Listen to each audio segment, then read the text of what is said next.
sosok perempuan yang sepertinya dicekuk. Sosok hitam itu semakin dekat.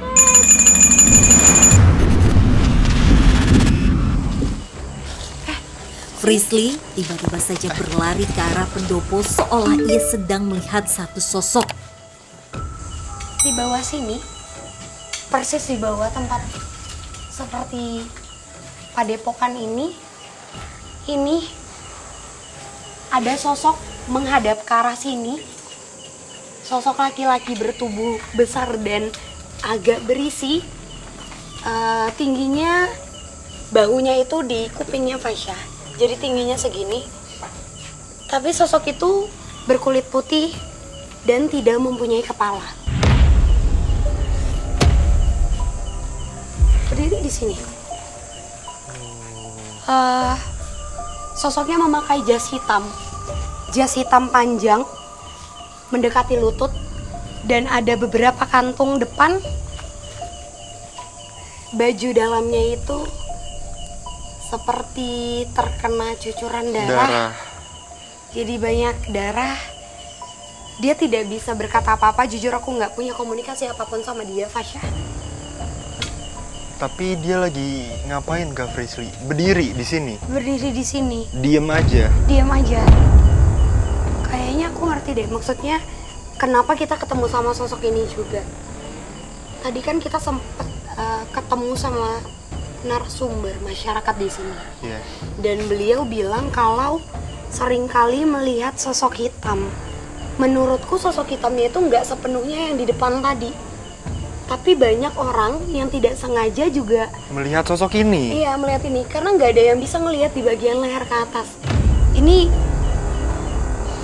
tangannya turun ke bawah. Kulitnya putih, bahkan lebih putih dari aku. Terang banget warna kulitnya. Tapi kepalanya nggak ada, Fasya.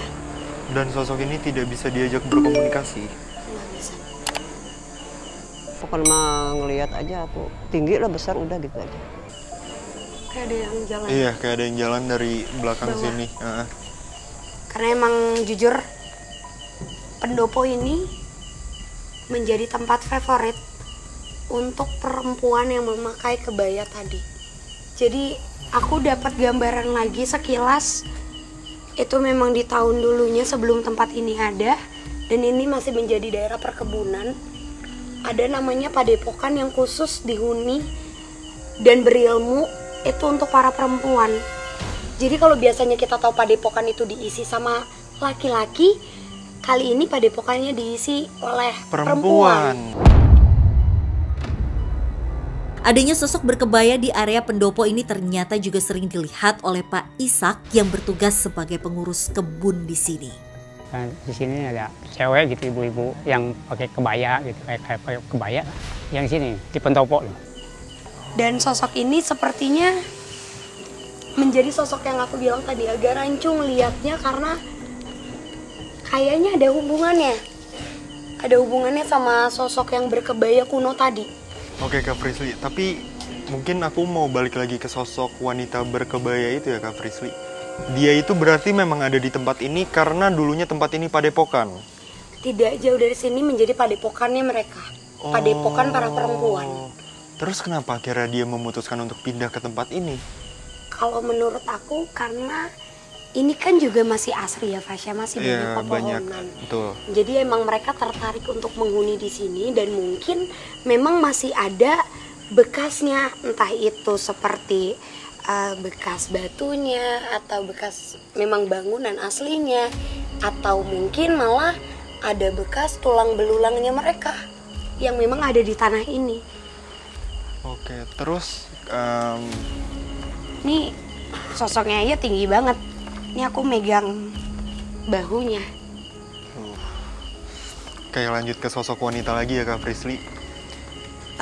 Jujur di sini makin panas. Iya. Karena kayaknya emang beneran ada hubungannya nih Fasya.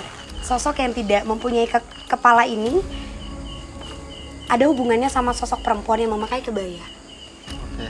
Berarti sosok perempuan yang memakai kebaya itu tidak mengganggu di tempat ini Kak Frisly? Dia sering menampakkan diri, dia sering menunjukkan secara fisik walaupun dari belakang atau samping.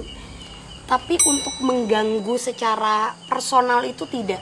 Kecuali orang itu mempunyai hubungan darah atau secara garis keturunannya itu memang ada. Kami pun mencoba untuk mendekati sosok wanita berkebaya yang dapat kita panggil dengan sebutan Nyai itu. Tapi Fasya, sebenarnya tanah ini masih berkaitan dengan prasasti yang sampai saat ini masih dikenal dengan prasasti batu tulis. Di mana sebenarnya di belakang Fasya dan juga di belakang Frisly, di belakang sini ada sosok berkebaya. Itu berwarna merah. Jadi kebaya yang sangat panjang berwarna merah, kebayanya bahkan sampai turun ke tanah. Dan kebaya itu, sosok itu melihat ke arah sini, tapi dia hanya bercerita tentang hubungannya dengan prasasti batu tulis yang memang tidak jauh dari lokasi kita saat ini. Betul. Tapi Kak Frisly, kalau memang ada hubungannya dengan prasasti batu tulis ya tempat ini, kenapa sosok wanita ini ada di sini Kak Frisly? Karena sebenarnya yang tadi aku bilang, adanya padepokan untuk berilmu bagi para perempuan pribumi yang memang pada saat itu untuk melawan antar kerajaan, Fasya. Karena sebenarnya jujur aja saat ini aku mendengar seperti ada alunan gamelan, ada sesuatu. Karena kan sebenarnya dari prasasti batu tulis itu sendiri, Nyai,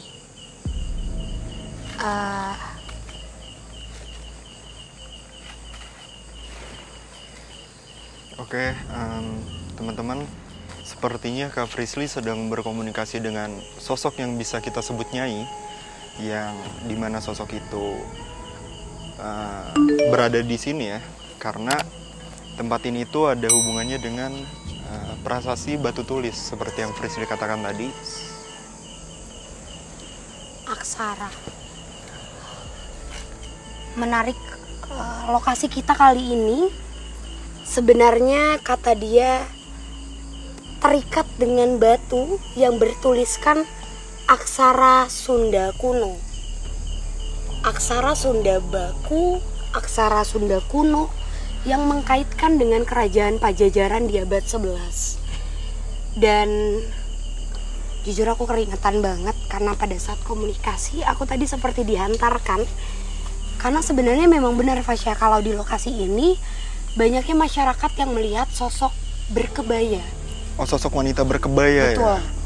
Penguasa daerah ini jauh lebih banyak dihuni oleh sosok perempuan berkebaya kuno yang mereka memang sudah hadir di abad 11, di abad 12, dan pada saat itu mereka adalah para penghibur bagi antar kerajaan. Jadi sebenarnya mungkin ini berkaitan sama sosok yang ada di bawah nanti kita temuin. Dan aku juga dapat poinnya. Ternyata sosok yang tidak berkepala itu adalah kompeni Belanda yang dihabisi. Pada saat zaman penjajahan, mereka dihabisi oleh para perempuan menggunakan belati. Jadi belati kecil itu memang kepalanya dipegang terus dihabisi sampai ditusuk berkali-kali agar kepalanya itu putus. Dan kepalanya itu dibawa, dibuang jauh, dan badannya itu ditimbun di bawah tanah saat ini kita berada. Oh, berarti sosok yang tadi kita lihat tanpa kepala itu, kenapa dia ada di sini? Karena dulunya dia memiliki cerita tragis di tempat ini, Kak Frisly. Betul. Sebenarnya mungkin itu karena amarah yang besar dari orang Indonesia ya. Orang Indonesia pada saat penjajahan. Jadi memang mereka tidak terima, lalu dihabisi oleh para perempuan. Sehingga antara sosok berkebaya yang saat ini sedang ada di ujung sana dengan sosok yang tanpa kepala yang saat ini kita bawa, mereka tidak pernah bertemu, Fasya. Jadi dua sosok ini bertabrakan. Ketika sosok perempuan berkebaya itu ada di padepokan, sosok tanpa kepala ini tidak ada di sini. Di sini nih kayak laki-laki tapi jangkung besar gini. Jadi pas di sumur burung. Aku dapat pesan juga. bahwa bahasanya sebenarnya masyarakat sekitar sini sangat menghargai adat dan budaya. Jadi tidak akan diganggu oleh para penunggu atau leluhur dari prasasti tersebut. Tapi sampai kapanpun dan mau digunakan sebagai tempat apapun ini akan selalu menjadi jalur bagi kerajaan di abad 11 pada saat itu. Jadi nggak heran Fasya kalau banyaknya bertemu dengan sosok seperti siluman harimau, siluman kera, bahkan siluman ular yang lumayan besar, dan mereka itu gunanya hanya untuk menjaga kelestarian daerah sini. Jadi ini sangat positif Fasya, dan itu ada di bagian belakang kita. Saat ini mereka menjaga area belakang dan tidak berkaitan dengan tempat para pekerja yang tadi kita bahas. Oke, aku udah ngerti sih. Tapi mungkin masih ada satu hal yang perlu kita bongkar lagi Fasya, yang perlu kita temuin faktanya. Karena saat ini sosok perempuan memakai kebaya berwarna peach, jadi menuju kuning dan agak merah, itu dengan rambut yang setengah dikuncir. Dia mengajak kita untuk Ikut dia. mendekat ke arah sana. Sepertinya sih ada mata air atau perairan ya Fasya. Karena emang aku dapat gambaran kalau di sana dikelilingin dengan para makhluk-makhluk kecil yang tadi sempat kita temuin di awal. Oh. Kita langsung ke arah Iya, sana. boleh Kak Frisli. Hati-hati Kak Frisli. Pelan-pelan. Assalamualaikum. Assalamualaikum. Nyai. Lewat sini Fasya. Sini. Ternyata ada sumur. Ada sumur. Permisi. Coba Fasya dilihat ada airnya enggak? Kalau masih ada air, berarti ini alasannya. Masih Masih ada air. masih ada airnya. Oke, ini jujur ini sangat unik karena lagi-lagi aku dapat flashback yang sangat jelas kalau di bawah kita ini sumber mata air dari tempat sekitar, dan juga dulunya di samping kita ini kolam yang besar atau memang dari dulu bisa dikatakan menjadi sendang, tempat permandian para perempuan dan untuk membuka aura. Jadi ketika para kerajaan meminta untuk adanya hiburan, sebelum para perempuan itu hadir, Fasya, Mereka mandi dulu. iya harus dibersihkan atau dibuka auranya. Oke. Sosok berkebaya itu tidak sama sekali seram, tidak dengan luka yang banyak di wajahnya, sangat cantik, hanya bagian bibirnya berdarah seperti sayatan, banyak di daerah bibir. Sosok perempuan ini memang bisa dikatakan merupakan sosok yang dituakan Di wilayah ini. Iya, jadi para mungkin pemilik secara garis keturunan, mereka memang sudah bertemu dengan sosok perempuan berkebaya peach ini, Fasya. Untuk sekarang sosok perempuannya itu lagi ada di mana Kak Frisli? Di samping kamu, sosoknya ada di samping Fasya dengan tangan satu turun ke bawah dan satunya seperti selalu menggerakkan tangan yang seperti ini. Adanya sosok berkebaya di area sumur ini juga sering dilihat oleh beberapa warga yang dulunya pernah bekerja di sini. Seperti Pak Mustafa yang memang pernah melihat secara langsung sosok berkebaya di area bawah. Mana saya sendiri juga pernah di ini ya, digodain gitu. Kalau di bawah ini nih nenek-nenek, terus perempuan yang berkebaya. Kayaknya mana sebelum ini guys sumbermu udah ada neng dulu ke. Itu kan karena nggak pernah dikunjungin kali udah lama. Sosok ini juga mengatakan Fasya kalau tujuan dia, maunya dia adalah seni tari atau budaya dari zaman dulunya itu sebenarnya sampai saat ini harusnya masih Dilestarikan ya. secara garis keturunan masih turun-temurun dilakukan.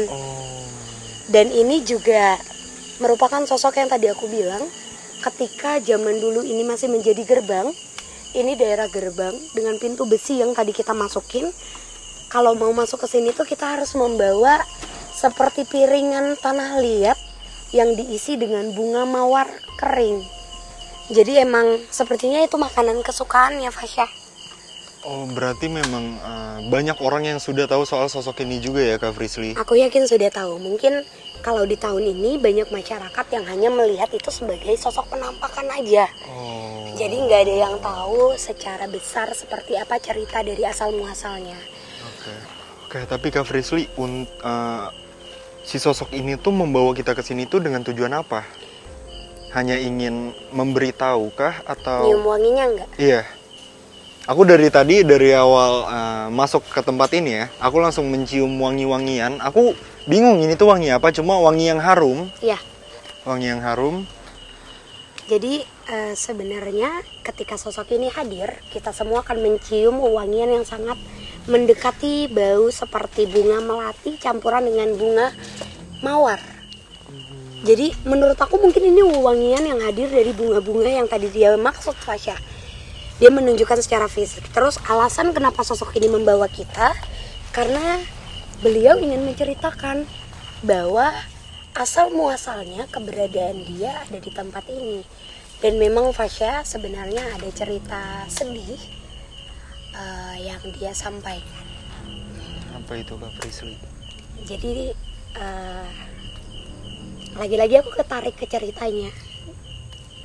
Sebenarnya dia adalah sosok perempuan yang dilarang untuk berhubungan dengan laki-laki manapun. Tidak boleh untuk menikah, bahkan tidak boleh untuk jatuh cinta atau tertarik. Dia adalah seorang perempuan yang tinggalnya tidak jauh dari tempat ini, yang memang hidupnya dia gunakan untuk melatih tari tersebut ke para anak-anak di sekitar sini. Dan cerita naasnya adalah dia membatah kedua orang tuanya untuk melanjutkan pernikahan. Tapi ternyata itu membuat orang tuanya sampai memilih untuk meninggal dengan cara menusuk. Jadi yang aku lihat, orang tuanya itu bunuh diri dengan cara menusuk. Ditusuk pakai pisau, aku nggak tahu itu pisau atau keris, karena memang ada seperti ukiran Fasya yang sengaja ditusukkan. Mereka meninggal karena menurut mereka apabila sudah ada argumen antara anak dan orang tua, artinya orang tua itu sudah tidak dibutuhkan di kehidupannya. Lalu dia memilih untuk hidup dengan mungkin bisa dikatakan laki-laki yang tadi sempat kita temuin. Tapi ternyata laki-laki itu berkhianat Fasya. Jadi laki-laki itu tidak hanya dengan sosok perempuan ini saja.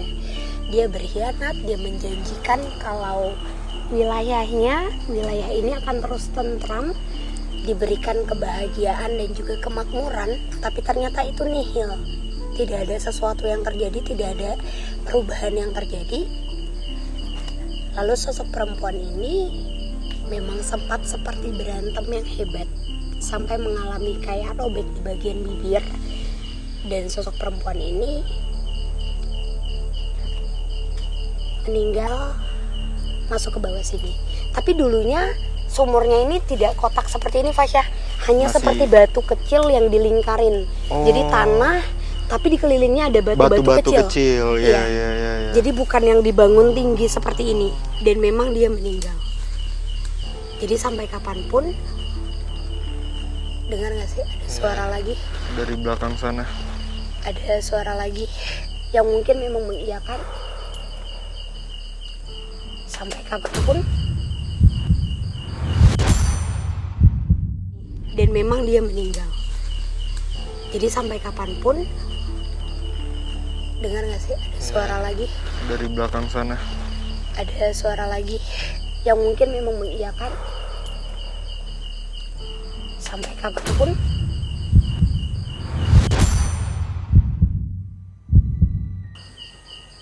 Sosok perempuan berkebaya ini tidak mungkin bisa dipindahkan. tidak mau untuk dipindahkan, dan sampai kapanpun dia akan menyimpan dendam apabila di sini ada seperti adu argumen antara anak dan juga orang tua, karena dia merasakan penyesalan yang amat dalam, Fasya. Tapi memang sudah adanya komunikasi dari banyak orang sih. Dan mungkin itu juga yang tadi sempat dibahas sama masyarakat sekitar, apabila mereka bertemu dengan sosok berkebaya, mereka paling ngalamin kayak demam tinggi, sakit, dan itu biasanya dia tunjukkan secara fisik ke orang-orang yang memang pada saat itu sedang adanya masalah dengan orang tua mereka. Adanya perdebatan itu pasti dia muncul. Berarti memang bukan semata-mata hanya mengganggu ya Kak Frisly, memang ada alasan dari si sosok ini untuk mengganggu warga sekitar mungkin ya. Iya, dia juga ngasih pesan kalau dia tidak mungkin mau mengembalikan kepala atau memberikan gambaran di mana potongan kepala dari sosok laki-laki tadi itu berada. Jadi sampai kapanpun mungkin itu akan menjadi rahasia tempat ini.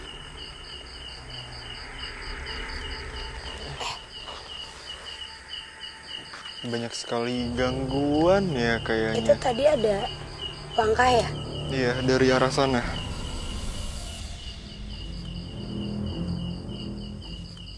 Oke Kak Frisly, dan juga tadi kan kita sudah bertemu banyak sekali sosok ya Kak Frisly. Itu apakah sosok-sosok itu ada kaitannya dengan tutupnya tempat ini? Kalau untuk tempat ini sendiri, sebenarnya yang aku lihat tutupnya bukan karena jahilnya mereka ya Fasya. Memang adanya kebangkrutan, seperti tidak berhasilnya itu yang membuat tempat ini berhenti diproduksi kembali. Tapi yang jelas dari memang tempat ini belum menjadi tempat pekerjaan, sudah dihuni dengan yang tadi aku bilang, adanya portal dimensi, adanya pintu dimensi, dan juga ternyata tidak jauh dari prasasti yang memang mempunyai gaib yang secara kental gitu. Jadi kelihatan banget kalau ini berada di tengah-tengah antara tempat-tempat yang mempunyai mistis yang kuat. Oke Kak Frisly, kita lanjut ngobrolnya di atas aja ya, di depan ya. Tempatnya kurang enak nih kayaknya. Tadi udah ngerasa panas dan banyak sekali gangguan. Boleh Fasya. Kami pun memilih untuk pindah dari area sumur karena kami sudah mendapat banyak gangguan dari makhluk astral yang ada di sini. Oke Kak Frisly, kayaknya udah cukup ya penelusuran pada malam hari ini, karena aku juga udah dapat jawabannya bahwasanya tidak ada kaitannya sosok-sosok di tempat ini dengan bangkrutnya ya pabrik jamu. Dan juga memang seperti penjelasan Kak Frisly, bahwasanya tanah atau tempat ini itu memang berdekatan dengan banyak tempat-tempat yang bisa dibilang tuh aura mistisnya masih sangat kuat ya, seperti prasasti batu tulis, terus juga tadi di bawah ada perairan, dan banyaknya makam para leluhur ya Kak Frisly. Dan aku juga baru tahu sih kalau memang tempat ini itu dulunya menjadi perlintasan kerajaan.